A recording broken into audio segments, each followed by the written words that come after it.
All right, thank you, Edgar. Thank you guys all for coming out and enjoying the show. Hopefully you guys learn a little bit something about eastern collar lizards. So I've been working with these guys for around 5 years now. I've always appreciated them, but I absolutely fell in love with them once I started breeding them. Main reason being is they're a relatively smaller lizard still. So within that enclosure, you still get to observe a lizard being a lizard, their natural behavior in that captive environment. And that's what I enjoy the most out of keeping reptiles, is watching how they live their life and doing their natural behaviors. And I hope this presentation kind of highlights some of those things that you can potentially observe if you were to own one yourself. All right, and those are just different, you'll see a bunch of different photos I'll explain as I go through. So first things first, Crotophytus calaris is who they are.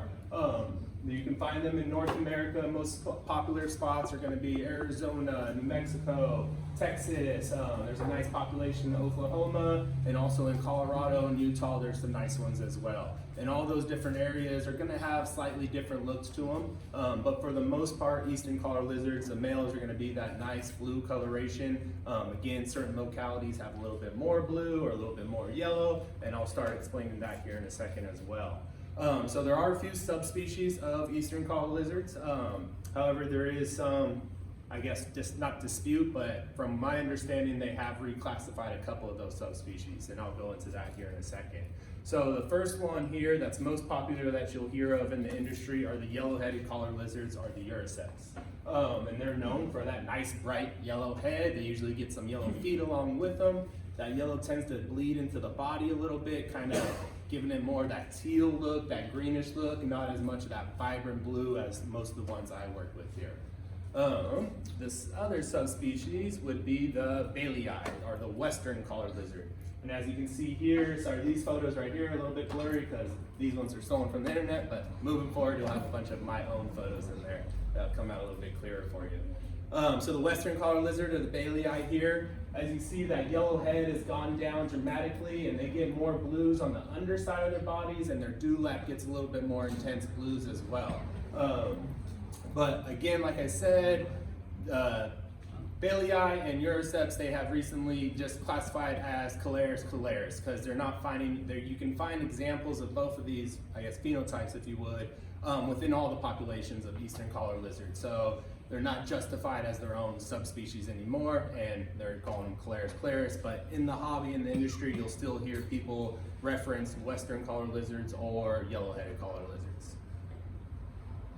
So these are the two true subspecies that are still recognized. One of my favorite collar lizards here is the Melanoma maculatus, or the black spotted or Mexican collar lizard as they call them as well. What I like about these guys is they're actually lacking a lot of the blues that you see on the easterns there. And it's been replaced with whites and silvers and black. It almost gives it an axanthic look, and I'm a big fan of any axanthic reptile, so I just kind of immediately fell in love with the melanos there. And that's a picture of one of my breeder males right there in the middle, and on the side there is a hatchling example of the melanos. Then the other subspecies would be the fuscus. They're not as popular here in the industry. You don't hear many people taking care of them or keeping them. And I think one of the main reasons is they're just not as flashy as a lizard there. So they don't have the same desirability. I don't know anyone who works with fuscus. All right. So then, general info about eastern collar lizards. As I mentioned before, they're generally small lizard. The snout to vent length is only going to be 4 to 5 inches. But add that long tail in there, you're getting around 15 inches to a foot to 15 inches total length there. Slender, athletic body. They have frog-like rear legs, so they're good jumpers, very powerful rear legs. Which actually allows them to run bipedally as well. So when they get up and get going, they're going to be running on their hind legs there, and that's always a joy to watch. Along with that, they have a large, powerful head, powerful jaws there. And as most people know with eastern collards, they're sexually dimorphic. So the males are going to be your flashy ones, the ones that are expressing those nice colors, those nice blues, and then the females are going to be a bit more earth tone. Within the blazing blue bloodline, the females still get some nice blue hues to them, but just not nearly as intense as the males. Diet-wise, they're going to be primarily insectivores, and they have been known to eat other lizards, so technically carnivore as well, but other lizards are on their menu out in the wild too. Some people have observed them eating some vegetation in captivity. I've tried with mine and they really don't take a liking to it, so I don't offer much vegetation to them. Diurnal lizards, very active, very alert lizards. When you're out in the desert running around, they're gonna see you before you see them, and they're usually perched up on a high point, just observing their land, looking out for other males to chase off out of their territory and looking for prey to go ambush and take down. They are communal in a harem structure. So if you have a male, if you see a male, there's most likely a couple females running around with him. And even in captivity, what I notice mostly is the male's going to be up high, and he's just kind of watching over his enclosure as the females are a little bit more active. And I happen to think they're very intelligent lizards. They catch on to patterns very easy. And they always just seem like they're trying to figure stuff out. And so that's one of the other reasons why I love these guys, is I tend to find them to be pretty intelligent lizards. All right, habitat-wise, they are more of a desert species. So you're looking at a dry, hot climate. There's gonna be a lot of rocky terrain. Usually you're going to find them on rocky outcrops in the middle of the desert, or sitting on a hillside, or on the sides of canyons there. They really rely on that rocky terrain because they can get that high point, that vantage point to keep an eye on predators and prey, and it also allows them easy access to heights. And so if they do see a bird above them that finds them interesting, obviously the males are blue, so they stand out like a sore thumb. So the second they see a threat, they're going to dive down and find a rock that they can crawl under, or their burrow, get underneath and get away from that predator. And usually there's not much vegetation around, so they're going to be dealing with some wide open spaces as well, and that's where running bipedally really helps them, because they can cover a lot of distance very shortly. I think their maximum speed is said to be between 15 and 16 miles an hour. Here's some other examples of just different types of habitats. You can find them here in the top corner there. That's actually a vestigium, Baja collar lizard, sitting up there. So that's down in Baja, California. Then you have another just yellowhead type collar lizard. And then just other examples of environment. But as you can see, they're always sitting up on top of the rock, basking, soaking in that sun, and just observing their surroundings there, looking for threats and looking for prey. All right, so with that harsh terrain that they live in, and that very rocky terrain, obviously you have to be able to move through it easily. And so again, that's where that bipedal running helps them cover distance very quickly, and they have powerful rear legs, so they can jump really well, get to rock very easy, and navigate those surfaces very well. And so some people, and then with that large, powerful head, and like I mentioned before, they'll prey on other lizards. So you'll hear some people refer to these guys as the little mini T-Rex of the desert out there. And they are voracious predators. So here's some other photos I pulled offline of them hunting other lizards, because I just find that too cool. So up here in the top corner, you have one that looks to be a bison taurus, and it's preying on a juvenile chuck wallet, actually, that looks like there, with that short banded tail. Then you got a few other Scoloporus species that they're preying on, and I'm not exactly sure what the middle one's taking down. But they even are known to chase down zebra-tailed lizards, and we all know how fast zebra-tailed lizards are. So for them to catch a zebra-tail is pretty impressive in its own. It's always been my dream to be running around the desert and actually witness one ambushing another lizard, but I have yet to see that. I've seen them chase them across the road. I haven't seen them catch one yet. All right, so I included this little video because, again, like I mentioned before, their size allows you to observe natural behavior in their enclosure. Instead of just a food dish there for them to pick out of, or feeding them by tongs, you get to watch these guys hunt inside their enclosure. So I included this video to really highlight that. I slowed it down, but these are black soldier flies, kind of slow mode there, and you can see just the agility of these guys and those powerful rear legs that allow them to be very, very effective hunters. So even in at the house and everything, when a housefly gets inside their enclosure, they'll sit there, watch that thing, and snag it right in the air, no problem, which is pretty impressive.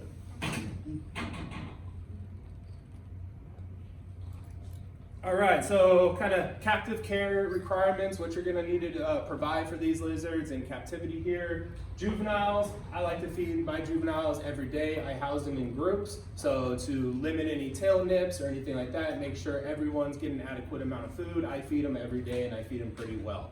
Adults, depending on what stage of life they're in, if it's in the heart of the breeding season or they just got done laying a bunch of eggs, they're going to have some pretty voracious appetites as well. So I feed all my breeders during the season daily as well. Once the egg season is done and they got their fat reserves back and everything, I can tend to slow it down to every other day or so just to ensure I'm not creating any obese lizards. Proper hydration is very important. I've seen a lot with collar lizards that, oh, it's a desert species, they get all their moisture from their prey items, which is true to some degree, but a lot of times in captivity, people are feeding prey items that aren't well gut loaded at times and don't have a lot of high moisture content to them, so you can't solely rely on that if that's what you're relying on to give your animal moisture. So there's a couple of different ways on my juveniles. I start them all off with like a lid to a deli cup we all pack our reptiles in, and that lid is very shallow and it allows the babies just to kind of stumble upon the water, and then they take a drink and they start to learn what standing water is. Out in the desert, they're not coming across standing water very often, so you kind of have to train the juveniles to learn what the water is. And once I notice the habit starts when I fill that dish and they all come out and take their drinks, okay, now I know the animals are starting to learn what the water dish is, and I'll replace that really shallow dish off with something deeper so the water stays a little bit longer for them. But it's a little bit of a process to get them used to that water. So some collar lizards won't drink the standing water for you, so that's where you need to get a little creative at times and just allow them to stumble upon it. Or there's a lot of people that assist water their animals with a little pipette or so and fill it up and put it up to their mouth, and they'll kind of force feed them the water in a sense. But I think most importantly is gut-loaded feeders are really going to help. So making sure your feeders have a good moisture content to them, feeding them, keeping them fed as you have them, make sure they're well fed right before they get fed to your lizards as well. And that's also going to help make sure your animals stay nice and well hydrated. This is a cool picture from a buddy of mine, Nick Takai of Innovative Ectotherms. He's the one who created Blazing Blues, but he's always running around the desert documenting collared lizards, and he stumbled upon this female here who looks like she just got done laying eggs, and she was actually calm enough for him to pour some water down, and she started drinking for him right there out in the middle of the wild, which is pretty impressive. He actually also fed that animal a couple of mealworms too that took it right out of his hand. So that's pretty neat, a wild collared lizard eating out of your hand, drinking out of your hand. It's pretty cool because usually they're off to the races when you find them. All right, so adequate supplementation as well. So the babies are constantly getting every other feeding. They get fed every day. Every other feeding, I'm doing a calcium and vitamin mineral supplement, making sure they get everything they need. Adults during the breeding season, it's pretty much the same routine as well. Every other day, make sure these females have plenty of calcium to develop those eggs, and just make sure they have all their essential needs there.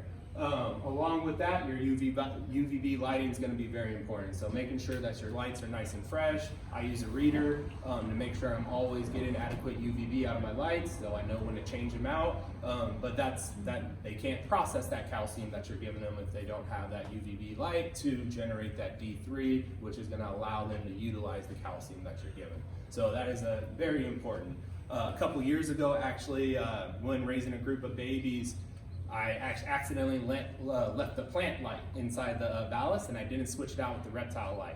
And given all the same cares, and then I started noticing some early signs of MBD, and I was wondering what's going on. Looked up at the light and realized I didn't have the reptile light in. Switched it out and caught it in time, and it reversed it all, and they were absolutely fine. But it is crucial that you have good lighting for your reptile or for collared lizards. Along with that, let's see here. Yeah, and a nice hot spot. You're gonna want your basking spots to be around between 100 and 110 degrees. Again, these guys are desert animals. They appreciate the heat. They like it nice and warm. They like that sun exposure big time. And then there's also a lot of a couple of seasonal changes with collared lizards. So the two big ones, the main one is going to be brumation. I find that very important to brumate these animals for a number of reasons, and I'll dive a little bit further into brumation here down the line. But it's all, you're going to need to change your care and properly allow them to brumate. I think it's crucial for them. That's what they rely on in the wild, and I try to mimic what the wild does with my captive care. And so if the wild brumates them, I brumate them, and I've never had any issues, and usually the animals come out looking better than they did when they went into brumation. So I highly recommend to everyone, if your animal brumates, let it brumate, let it brumate, let it brumate. I know it can be a little intimidating at times, but I feel it's very important. And these desert species as well go through a process called estivation, and that's the same, similar to brumation, but it's due to extreme heat. So when the conditions are just too hot out there, they'll go into that same dormant state, seek refuge from that heat, and just calm down for a little bit till the weather calms down and they can get a little bit more active. So that's also something to look out for, and it usually tends to happen around this time of year. If it's just been too hot for too long, they'll hunker down, and I try to avoid that as best as possible because I rely on this time of the year to get their reserves back and get them nice and fed and get them ready for brumation. So I don't want them taking an early brumation and then coming out of that and going right back into brumation. All right, so enclosure setup, again, like I've mentioned, I love watching these guys do their natural behavior inside their enclosure, so that's what I set up their enclosures. The best try to mimic that rocky outcrop or that rocky hillside there with that open area in front. So to do so, you're gonna want a large enclosure. Luckily, these lizards are relatively small, so 40, 50-gallon enclosure is perfectly adequate for a collar lizard or a pair. Even in a 50-gallon, you can get away with a trio, no problem. So that's what I mean in terms of large in relative to them, but not crazy big relative to the hobby. You're going to want to create plenty of crevices and caves and areas for them to seek refuge. Again, you're trying to mimic that rocky landscape, those boulders all strewn about. So in the wild, they always have somewhere to tuck away into. They always have somewhere to go hide. So I try to mimic that as best as possible as well, in creating a bunch of different caves and crevices for them to hide in, along with burrowing sites. Burrowing sites are very important for them too. I feel it reduces stress big time on them if they always know they have somewhere to seek refuge, dig down, and hide away from everything. And at nighttime, they'll burrow themselves down every night and then come back right back out in the morning. So I feel the burrows really reduce the stress level on the animals. So you're gonna want deep substrate in there so you can allow that to happen. Again, basking site between 100 and 110 degrees, and again, quality UVB. So here's an example of how I go about building my cages. This one right here happens to be a 6-foot melamine. This is for a trio or 1.3 groups, so 1 male, 3 females. And so the first step I do is just kind of do a base layer of paver stones and get my structure down. And I leave gaps between each of those paver stones, as you can see right here, and then there's a big gap back in here. Then after that, I add my sand. And now you always want to add anything heavy first, then add your sand, add your substrate. These guys are burrowers, so they will try to burrow underneath anything. And if it happens to be something heavy, you're running the risk of pinning your lizard down there and hurting your lizard. So always create your base layer first that they can't dig underneath of, then add your sand. And as you can see, I'm filling in all those different gaps with all that sand as well. And so the next step, after I have the base layer pavers and my base layer sand down, I go and throw another layer of pavers on top. And I'll just keep on staggering them from there. So each one of those gaps that you saw on the previous slide has now turned into a burrow of some sort. And then on the left side, I'll make the substrate a bit deeper, and then I'll add moisture to that burrow as well, and that's what's going to end up being the female's nesting site when she's ready to lay eggs. And I always think it's important, yes, they're desert animals, they like it hot, they like it dry, but I always think they appreciate somewhere to seek some moisture content in the ground. You got to imagine, even out there in the desert, they're going to be able to get underground, near a plant, underneath some rocks, wherever it is, and find some sort of moisture. So I always allow them access to some moisture, but it's very concentrated in one area of the enclosure. And then on the other side of the enclosure, I'll keep on staggering those pavers and build a little bit taller, and that's what's going to create their basking site. And so that's usually where they're hanging out to warm up. The males are usually always up there keeping an eye on their enclosure, and I like to build it up nice and high just so I don't have to run such high wattage bulbs and I can still achieve the temperatures that I'm shooting for. And it also gets them a bit closer to the UVB because using the reader, I found out that UV doesn't have much distance to it, so I like to get them nice and close to that UV so they can really soak it up. But as you see, yeah, multiple burrowing sites, multiple caves. They constantly have somewhere to escape the light or just feel secure, feel safe. So here's some examples of that burrowing site I was talking about. So here's a little cool video here. This is a female getting ready and prepping herself to lay some eggs. So she's excavating out her burrowing site right now. They put a lot of work into their nesting. And so you'll see she's gonna be kicking it all out. Oh, don't do this for me. Oh, the best part. I missed it. But it's a pretty cool, what they do, they'll kick it all out, but then she'll turn around and she'll push it all out afterwards too. And she'll just keep on continuing this process until she has that nice and open. And what results of that is what you see here in the middle. If I were to lift up one of those paver stones after she's done building her nest site, it's gonna look something like that, where she created a nice little chamber for herself, and she'll even seal the entrance off with sand so other animals aren't getting in there, crickets aren't getting in there and bugging her. It's pretty cool, it's pretty fascinating to watch actually. They put a lot of care into their little nest. And then that's another example. If I were to lift up the paver stone, you could see how she created that chamber, and the entrance would be right here, and she has that all nice and sealed off as well from the outside world. And then when the females are nesting, they'll stay in there for around a day or two. And then that's how I know, okay, she's laying her eggs. I see the chamber sealed off. She's been in there for a day or two, and I can expect eggs any minute now. And I'll show you how I know she's done laying her eggs. Oh, sorry, I forgot this video. Here's a cool video I caught one day just going in and checking on a female in her nesting chamber. I have to interrupt her, so I grabbed my camera and filmed it. And so that's her depositing the egg, and then she'll spin it, cover it with sand like a lot of lizard species do, and she'll tuck it away. That's sped up, by the way, so it's going a little bit quicker than normal. That was too cool to find.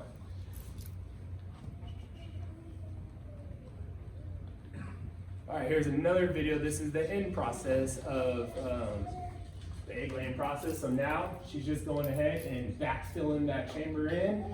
And this is pretty fascinating as well. They spend a lot of time doing this. I've gotten home from work before, and pretty much 50% of the sand in the cage has been displaced all the way to one side to where I don't even see the pavers anymore. That's how much she covered it up. So they put a lot of work into protecting their eggs when they're done. And she'll do the same thing, kick it, turn around, and then push sand into it. And when they pack it. So when you lift that paver, it's just solid sand. And you start digging down in the corner, and as you can see, there's 9 eggs, I believe, on that one, all nicely tucked away and together in the corner there. But they do spend a lot of effort in protecting their eggs after they drop them. And I come in and take them.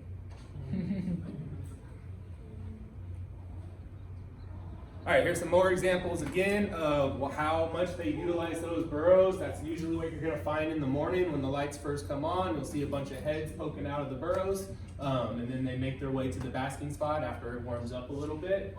And at nighttime, this is what you'll also see is they'll be down in the burrow, and again, they push the sand up to the entrance and seal it up from the outside. So I think that provides them such a stress-free environment for them. And I believe if you add things like this, incorporate things like this into their enclosure, you'll see less of that glass surfing you see with a lot of active lizards where they're just sitting there constantly going back and forth because they have everything they're looking for. They have the security, they have the heat, I'm stimulating as much as possible what they do in the wild.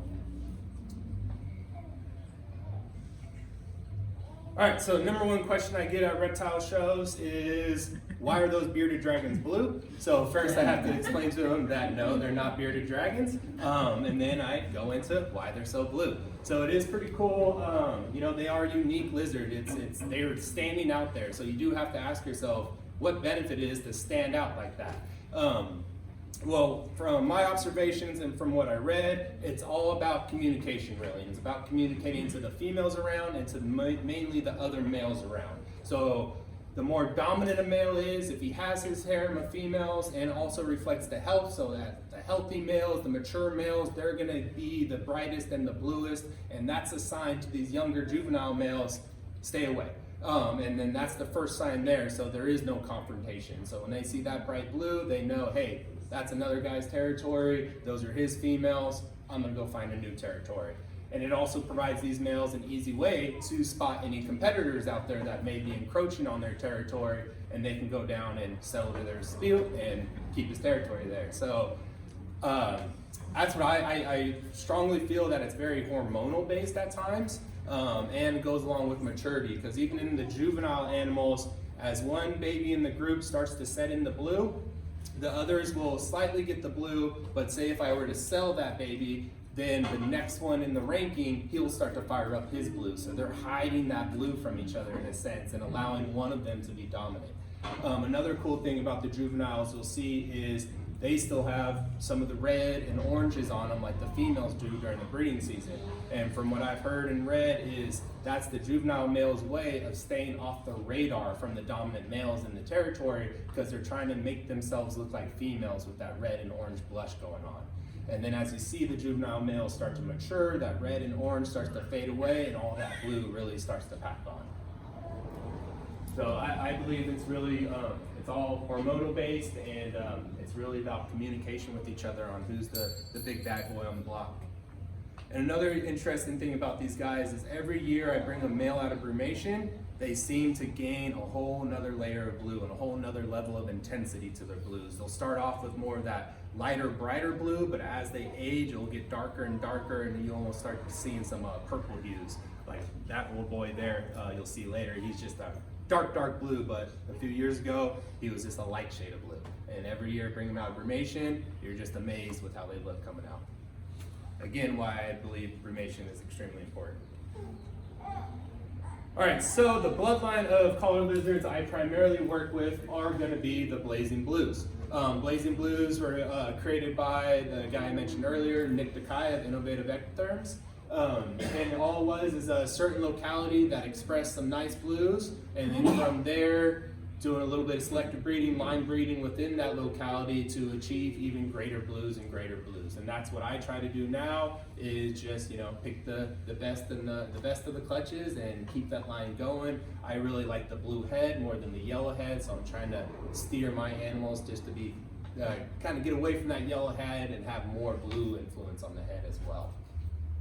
And so those are all three examples of some of my stud males there. The bottom one is my oldest male. Top corner there is one of his sons. And then the one on the other is another one of his sons too. However, that one was bred outside of the blazing blue bloodline. So it's a little outcrossing I did to play around there. And you can see he's only in his first year and he has that light color blue now. But now that he's a few years old, he has very dark blues, just like his father there. So this is another example of every year as they mature and get older, they gain a little bit more blue with them. Here's some more examples of blazing blues. A few more of the males, and yeah, they speak for themselves.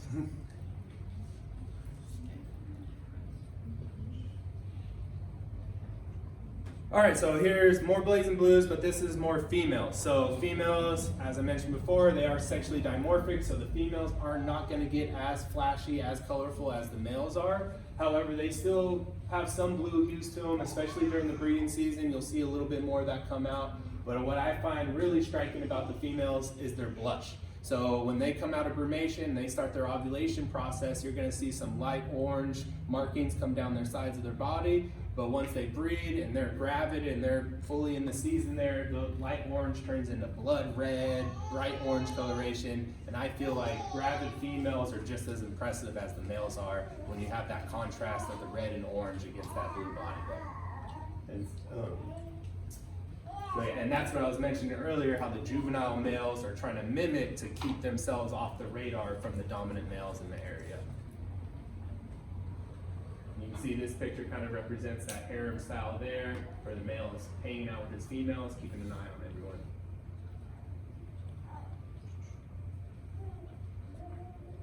All right, other bloodline that's very common in the industry, and another one I work with here, not as many as the Blazing Blues, but it's the Aqua Flames. So same thing, another locality. Most Aqua Flames originated from Oklahoma, and the whole goal of the Aqua Flame is similar to the yellowhead, but it's really an orange head to it, and trying to increase the amount of orange on the head and make the orange really vibrant. That ends up bleeding into the body a little bit, so you get just that transition of blue into yellow and some greenish hues in there as well. But their heads are extremely impressive, and they're another popular bloodline of collar lizards in the industry. And there's some more examples of the stud male and then his female that he's paired up with there. So you can see how that orange just completely overtakes the dewlap, not just the top of the head, and at times, especially during breeding season, it gets pretty intense. So that's the whole goal of Aqua Flames, is to create that nice, vibrant orange head there.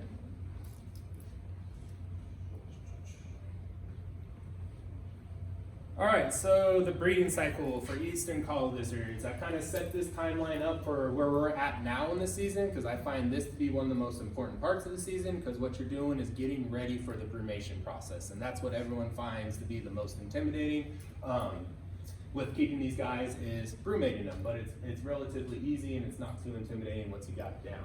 So right now, August through September, mid-October, I refer to that as the post-lay recovery from the breeding season. So these females can lay up to 3 clutches per season, so it's pretty taxing on them. And you want to make sure that you're giving them all their fat reserves back, making sure they're well hydrated. So during this period, I'm making sure everyone's well fed. If I see a female that's a little bit skinnier than the others, I'll go and hand feed her specifically, get her a couple roaches in, and just ensure I'm giving everyone back their fat reserves and getting them ready for their winter brumation. And so right around mid-October is when I do the official brumation temp. So that's when light cycles are going down dramatically. I'll be at around an 8-hour light cycle at that point, compared to the 12-hour light cycle in the middle of the breeding season. And then I'm also going to take away a little bit of the supplemental heating that I allow for them, and really just start trying to ramp them down. And during that process, I'll still feed them a little bit if they're pretty active, but they tend to slow down off of those cues as well. And then, around 2 weeks, around mid-October, around Halloween is when I'll decide, okay, you have no more lights, no more heat, and no more food. I'll go back on that. You want to make sure before brumation that they're allowed to empty their gut and they have nothing left inside their stomach contents or their intestines. Because if they go into brumation with that, you're going to potentially have that material rot inside their stomach because they're not able to digest it, and that's when brumation can be deadly for the animal if they go into it with food still in their stomachs.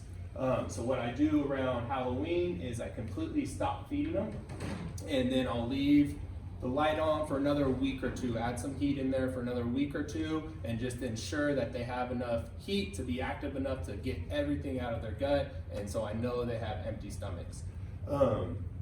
And so then around a week or two after Halloween, they have no light whatsoever. They're completely dependent on the room temperature, the light cycle that's coming in through the windows there, and then my goal is by mid-November to Thanksgiving is when I start the actual brumation process, take them out of their enclosures, put them into their individual brumation chambers, and then go store them away in an area that's going to be between 50 and 55 degrees. And that will be the extent through November all the way through February. Now this can change, just I'm a little dependent on our environment, so if it's a really hot, long summer, that may delay it a little bit for me, or if I get lucky and it starts getting cooler quicker, I can start the process even sooner. So this is my timeline in general, but it can change just based on what Mother Nature gives me.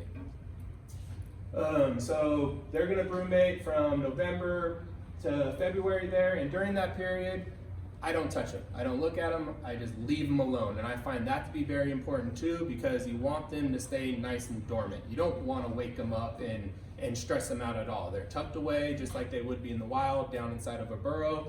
So again, I try to mimic what would be happening in the wild, and nothing is bugging them in the wild, so I leave them alone. I do the sand that I use while they're brood mating. I add a little tiny bit of moisture, not a lot. If you add too much moisture, you can run into mold, fungus, respiratory issues with the animal. So just a very slight amount of moisture within that sand. Tuck them away at 50 to 55 degrees for around 3 months. That's the goal, is to hit around 3 months as a hard brumation there. But you can get away with 2 months as well if needed. And so right around Valentine's Day is my marker to start bringing everyone out of the brumation. It's still relatively cold outside, but I bring them out, get them into my breeding room there. No lights yet, no official lights, no heating yet. I just let them acclimate to the room temperature of my reptile room. And I'll leave them there, let them situate themselves for around a week or so, and then I start adding some heat and adding a light cycle. I'll start with a small light cycle to begin with, but slowly but surely I'll increase it every few days to get them up to that 10 to 12 hour light cycle, and up the heat over the next couple of weeks to get them up to that nice hot spot. And then with all that, you're going to stimulate the ovulation. You'll start seeing that light orange develop on the females, and by mid to late March, you should start seeing nesting activity from your females, and expect some eggs on the ground anytime. And then from there through mid-July, again, depending on when you start your season, you should be expecting 2 to 3 clutches from your females every 3 to 4 weeks. It's very typical to get 2. Sometimes they won't lay the 3rd. You just want to make sure that they have plenty of resources, and that will usually stimulate them to lay a 3rd clutch as well.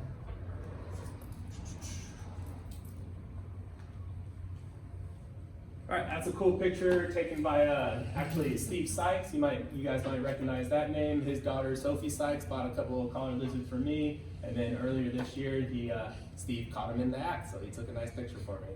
And I feel like that's a pretty one. So very typical of a lot of lizards there, doing the whole neck grab there, chewing up the side, grabbing the neck. Collar lizards can get a bit aggressive during the breeding season, so you want to keep an eye on that. If you have too much of an overzealous male, he can tear your female up a little bit. They do fine with it, but if you do notice that, you may want to separate them out a little bit, let the female heal up before putting them back in with that male there. But they can get a little aggressive during the breeding season. Usually females hold their own very well and know how to tell the male to back off, and usually do a pretty good job at that. So I haven't had any real injuries from any mating behaviors between them. Maybe a few scratches here and there. And the female, if she is receptive, she'll just kind of lay down, stick the tail up, and the male does what he has to do. All right, so from there, we'll go into hatchlings and the transformation these guys take as they grow, because that's another fascinating part, is just watching these guys grow and transform into their mature coloration. So that's a couple babies there, doing a little yin-yang, hatching out.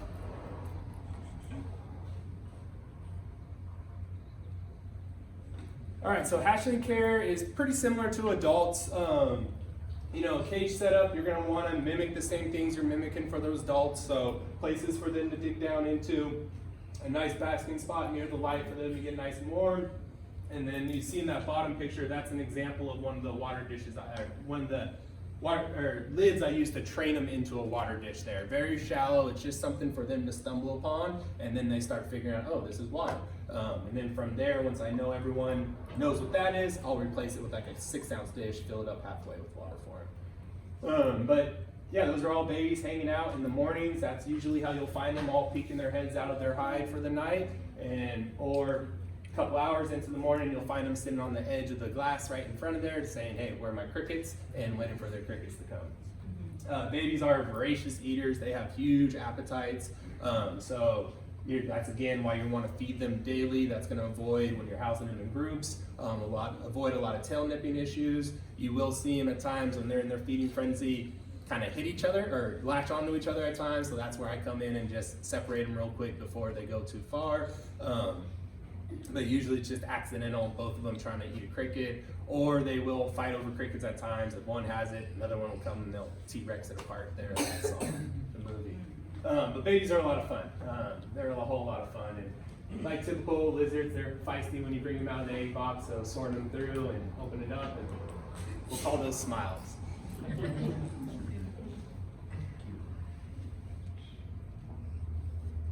All right, so here's an example of kind of that transformation I'm talking about. That first picture, that animal's probably only around 2 to 3 weeks old. And you see some of that orange in there, you see some yellows, not a lot of blue yet, mainly more black than blue. But then as they age, that middle picture is kind of progression. So you start to see the blue set in, you see the more vibrant red and orange around their neck, again, trying to disguise themselves as females and not a potential threatening male. And then as they age even more and the blue starts to pack in even more, you'll start to see the orange start to fade away. And when the orange is fully faded away, you end up with a pretty blue lizard at that point as well. The bottom two pictures are examples of females.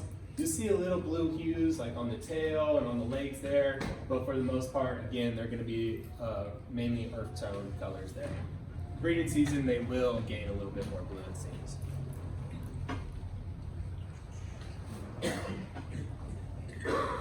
All right, so earlier I mentioned that color is also, dependent on maturity. And so here's a great example of that. This guy right here is the male you see in this the closure on the right. So that's a picture of him when he was a year old, and I thought he was the coolest lizard ever, taking a picture of him, look how blue he is.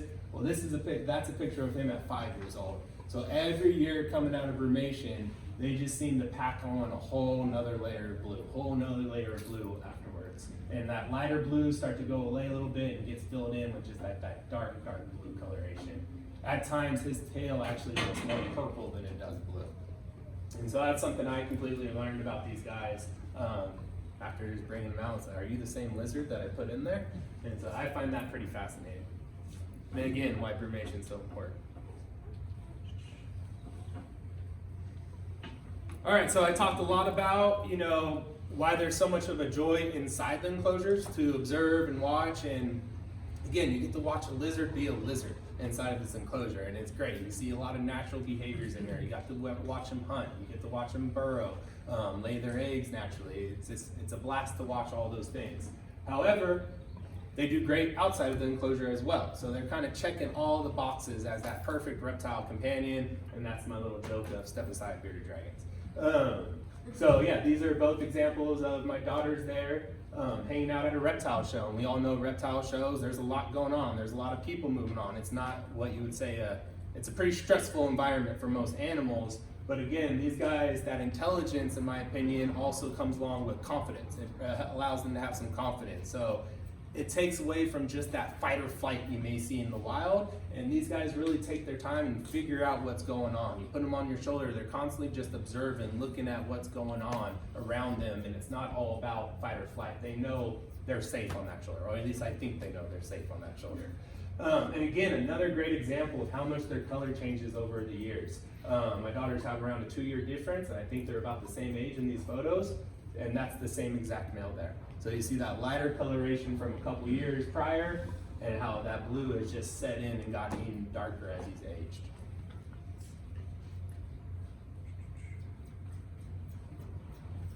This is a cool picture. Again, I think it just represents the intelligence of the collared lizards and their curiosity, if you would. I remember taking this picture, just working in that cage. I forgot what I was doing exactly, but I just look over and I see them all staring at me and kind of moving their heads around, and I remember thinking to myself, they're trying to figure out, or they look like they're figuring out what's going on. And I just thought it was too cool. You can kind of see the expression of curiosity on their face, in my opinion. So that's why I threw that picture in there.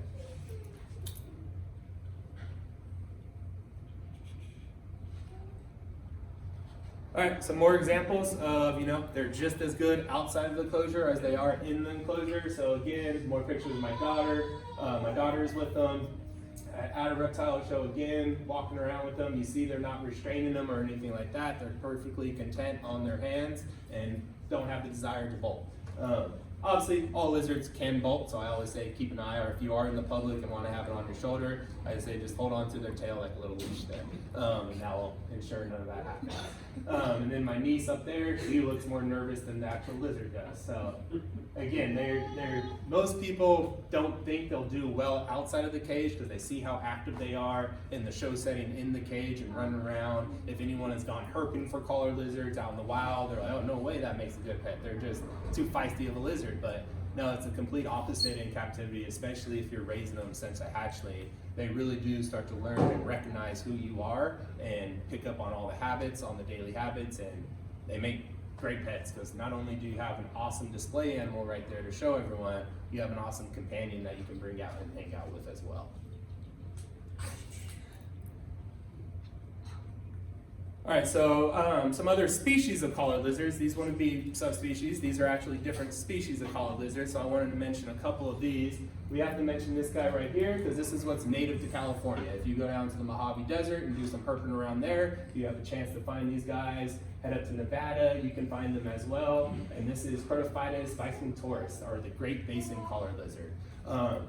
They don't get as flashy as the Easterns. They don't get the big blue bodies on them. They'll have a lot more earth tones. Some of them can get more on the yellow side. They will tend to get more blue in the dewlap, or blacks and blues in the dewlap and on the other side. Just not nearly as flashy as the Easterns, but they're impressive in their own. One of my favorite species would be this one coming up right here. This is Herpetological vestigium, or the Baja collared lizard. They're not flashy in terms of color, but in my opinion, they're just impressive, and they're cool lizards.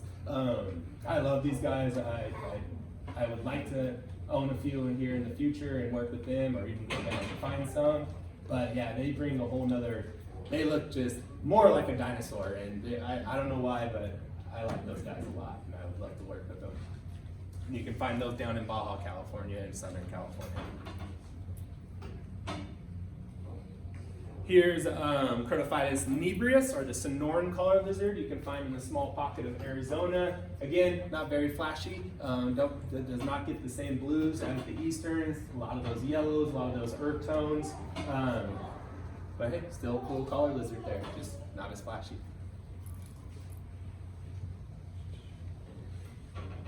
All right, one of my other favorites, and I do own a pair of these as well, and this is kind of the holy grail of the collared lizard species, is the Tortoises dickersoni, or the Dickerson's collared lizard. These guys are endemic to Mexico, from a small little island, the Tiburon Island there. That's where you'll find these guys, and the level of blue that they have is just, you can't explain it through pictures, you just have to see it in person. These guys are absolutely amazing. The females as well, their blush is just so intense, and their blush is like literally a blood red coloration. So I've always dreamt of getting a pair of these guys. I was finally able to earlier this year, and it was a little dream come true for me. So hopefully in the near future, I'll be producing these guys as well. They're pretty rare in the industry, in the hobby right now. Not many people are working with them, just a handful of us. But yeah, they're very cool.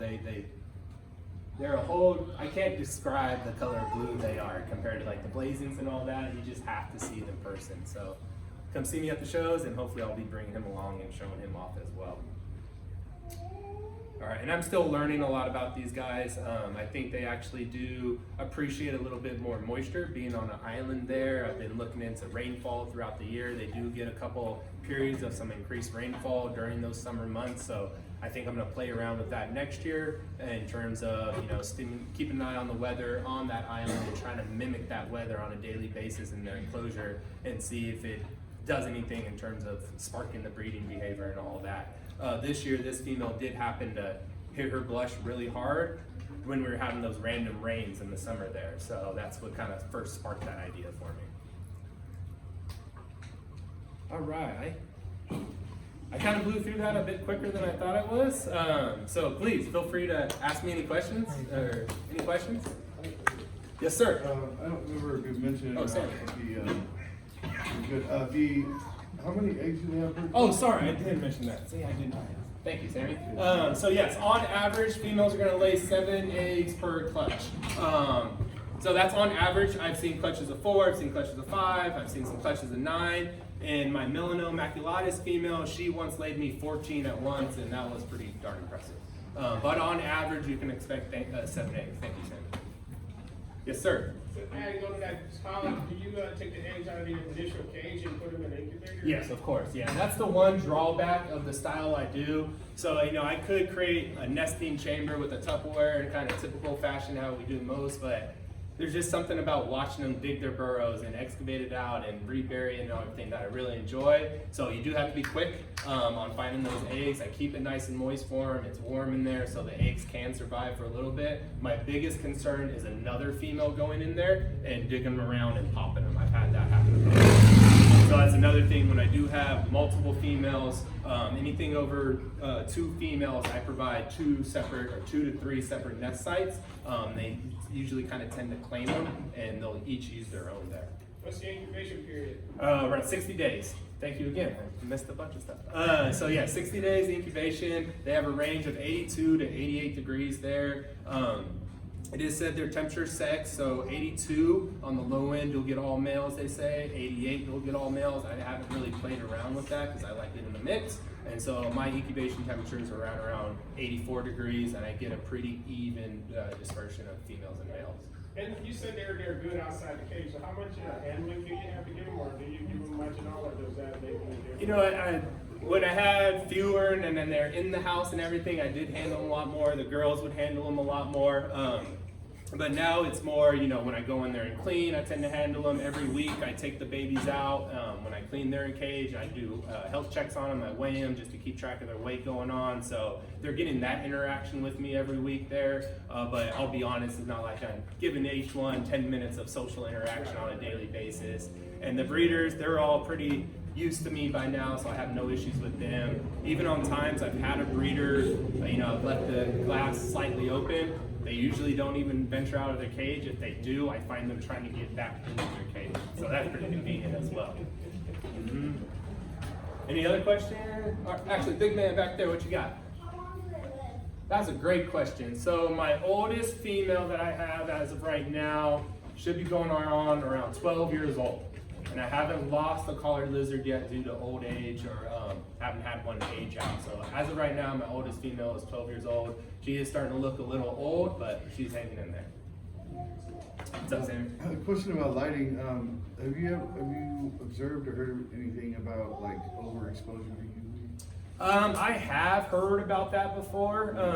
In the wild, again, like I mentioned, Nick Takai, when he's out there looking at these guys, he's measuring the UV and it's off the charts where they're at. And that's also the important reason why I like to provide them a lot of capes. So if there is something about just getting too much of that lighting or too much exposure to that, they always have access to escape that lighting. Okay. I was mostly referring to certain like LED bulbs and stuff that produce the wrong wavelengths. I've heard, you know, the spiral UVBs, I've heard people go against those. I used to use them back in the day, but I have read that those aren't the best source of UVB. I've heard, I don't know exactly what it's doing. I've heard it's not good for their eyes. I don't know the exact mechanism that's doing that. So I stick to all the 10.0 linears. And again, I have a reader, and you'll be surprised that those T5 bulbs, they don't travel that far. So I've actually gotten the habit of hanging my bulbs just to make sure that they're getting a good amount of UV. Right. Okay. Yes, ma'am. For someone that's looking more for a pet and not necessarily the breeding situation, what concerns are there about having them socialize? Like, should you have 2 females, or do you have to worry about egg laying? Great question. So in terms, females, I think solo will do just fine. I think they'll do just fine. Males, on the other hand, I have noticed if I have to remove a male and keep him solo, or I switch a male out for breeders and I'm not using him this year, I will observe more glass surfing and more kind of just angst to them, because I think they're just out, they want to search for a female, they want to get their harem of females, claim their territory. So that's the biggest drawback I've seen to housing them individually, is I feel like I just get a little bit more glass surfing out of the males. I haven't observed that with the females, but I haven't really, I don't know how many females I've kept as adults on their own if they're without another female, just in my housing of groups and everything. Yeah, I'm sure they would do just fine though. But yeah, I couldn't give you a 100% answer if they prefer it or they don't prefer it. What's up? They like to jump. Yes. And then one of the things I would think about, you know, having them on their shoulders is jumping off. Can they survive a fall like that? Is that something? Yeah, I mean, you know, the lighter you are, the less you fall. I don't know how to say that, but yeah, they're, you know, they can. I've seen them take a jump, you know, at a reptile show, jump off the shoulder and hit the ground. They are just fine. I'm sure in the wild they get into some hairy situations when they're jumping from rock to rock. So to answer your question, I've never seen one get hurt from taking a jump down and hitting the floor or anything like that. During feeding, how many different types of feeding items do you introduce? To I primarily rely on crickets, just that's easy for me to order the crickets, keep my little crickets going, and boom, boom, boom, boom. I do offer dubia as well. I'll have a dubia colony going, I'll give them dubia as well. Pretty much if it moves, they're gonna eat it. So you can really knock yourself out and do whatever you would like to feed them in a sense, but I like to stick to crickets. You don't want to get them on a staple diet of anything like superworms or anything like that. I heard that can increase the likelihood of these guys getting gout. So you don't want to do a staple diet of something like the superworms or any of those waxworms or any of those more treat-like things. But a staple diet of roaches, crickets should do just fine. So I did the black soldier flies, and that was just to have some fun watching them jump through the air and catch them. But yeah, if it moves, they're pretty much going to eat it. Mm-hmm. What's up, Sam? Is there any evidence of like eating pinkies or any kind of mammal? Oh yeah, I've offered a couple like red hot pinkies to some of my breeder females after they came out of a clutch, just to give them a little bit of extra. I wouldn't rely on it. I'm sure in the wild if they happen to stumble across something like that, they would entertain it, but I just don't see them stumbling across like a mouse nest very often in the wild. Mm-hmm. Yes, sir. When you incubate the eggs, if one of them doesn't hatch, what would happen? Great question. So if it doesn't hatch, that may just be a sign that that egg was just infertile to begin with. And so what I like to do with all the eggs before I put them into the incubation container and then the incubator is I candle them all. That is very important. I forgot to mention that as well. Candle all your eggs as they are moving them around. Or if another female moves them around, you don't know what orientation they were exactly in when they settled in. So I candle all the eggs before I incubate them. And I use an incubation substrate very similar to if you were incubating leopard gecko eggs. It's very similar to that, maybe a little bit drier than leopard geckos, and I place the eggs on top of the vermiculite, kind of halfway in it. I don't bury them. But also to further answer your question, and if I knew that egg was fertile to begin with, and then I start asking myself questions, where did it go wrong? What did I do wrong? Did the egg get flipped over? What happened? And I just try to figure out why that egg didn't hatch. What you got? Yeah, do they lay chicken eggs or do they have to be fertile for them to live? Good question. I haven't experienced any females laying eggs without being fertilized.